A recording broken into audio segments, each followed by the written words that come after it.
നമസ്കാരം.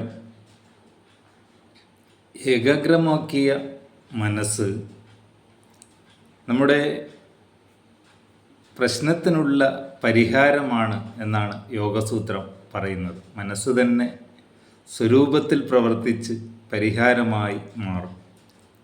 അതാണ് അഭ്യാസ വൈരാഗ്യാഭ്യാം തന്നിരോധ. മനസ്സിനെ അഭ്യാസ വൈരാഗ്യങ്ങളിലൂടെ ഏകാഗ്രമാക്കാൻ സാധിക്കും. തുടർന്ന് ഈ അഭ്യാസങ്ങളെക്കുറിച്ച് പറയുന്നത് രണ്ടാമത്തെ പാദം സാധനപാദം, അതിൽ 29ാമത്തെ ശ്ലോകമാണ്. സാധനപാദം എന്ന് പറഞ്ഞാൽ പ്രാക്ടീസ് ചെയ്യുന്ന ലെസൺസ്, അതാണ്. ആ 29ാമത്തെ ശ്ലോകം അല്ലെങ്കിൽ സൂത്രം നമ്മൾക്കൊന്ന് പരിശോധിക്കാം. യമ നിയമ ആസന പ്രാണായാമ പ്രത്യാഹാര ധാരണ ധ്യാന സമാധിയാഷ്ടോ അംഗാനി. ഇതാണ് സൂത്രം. യമനിയമാസന പ്രാണായാമ പ്രത്യാഹാര ധാരണ ധ്യാന സമാധിയോഷ്ടാവംഗാനി. 8 അംഗങ്ങളാണ് യോഗയിലുള്ളത്. അതാണ് യോഗസൂത്രം പറയുന്നത്. ആ 8 അംഗങ്ങളിലൂടെ കടന്നുപോയാൽ സമാധിയിലെത്തുമെന്ന കാര്യത്തിലൊരു സംശയവുമില്ല. പക്ഷേ സമാധിയല്ല നമ്മുടെ ലക്ഷ്യം. നമ്മുടെ ലൗകിക ജീവിതം മനസ്സിനെ ഏകാഗ്രമാക്കി എങ്ങനെ മെച്ചപ്പെടുത്താമെന്നാണ്. അപ്പോൾ നമുക്ക് സമാധിയിലൊന്നും എത്തേണ്ട. ഈ 8 അംഗങ്ങൾ, ഇതിനെ അഷ്ടാംഗ യോഗം എന്ന് പറയുന്നത് 8 അംഗങ്ങൾ ഉള്ളത് കൊണ്ടാണ്. ഇതിനെ തന്നെയാണ് രാജവിദ്യ എന്ന് പറയുന്നത്. രാജവിദ്യ, അഷ്ടാംഗ യോഗം എല്ലാം ഒന്നാണ്. ഇത് തന്നെയാണ് ഭഗവത്ഗീതയിൽ പറയുന്നുണ്ട്.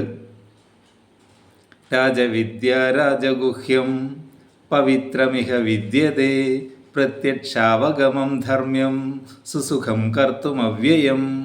വളരെ എളുപ്പമുള്ള ഒരു മാർഗമാണിത് എന്നും പ്രത്യക്ഷത്തിൽ നമ്മൾക്ക് അനുഭവിച്ചറിയാൻ കഴിയുന്നതാണ് ഈ വിദ്യ എന്നുമാണ് ഭഗവത്ഗീതയിൽ പറയുന്നത്. ഏതായാലും ആ 8 അംഗങ്ങൾ നമുക്ക് നോക്കാം. യമ എന്ന് പറഞ്ഞാൽ സെൽഫ് ഡിസിപ്ലിൻ എന്നേ അർത്ഥമുള്ളൂ. അതാണ് നമ്മൾക്ക് ആദ്യം വേണ്ടത്. അതിനെ വിശദമായി യമ പിന്നീട് പറയാം.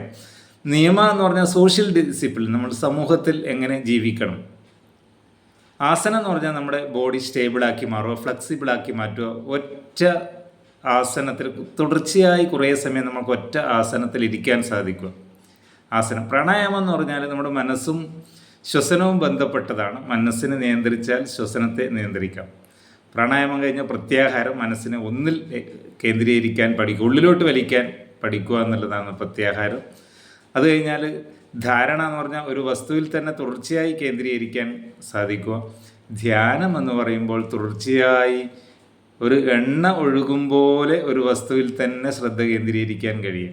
സമാധി എന്ന് പറഞ്ഞാൽ വസ്തുവും എല്ലാം, രൂപവും നാമവും എല്ലാം അപ്രത്യക്ഷമായി നമ്മുടെ ശരീരം അപ്രത്യക്ഷമാവുന്ന ഒരു തലം, അതാണ് സമാധി. ഇതിനെക്കുറിച്ച് വിശദമായി ഒരു 8 ക്ലാസ്സുകളിലായി ചെറിയ 3 മിനിറ്റിൻ്റെ വീഡിയോ ക്ലിപ്പായി പറയാം. അപ്പോൾ ഇതിനെ നമ്മൾക്ക് 3ആയി തിരിക്കാം. ഒന്ന്,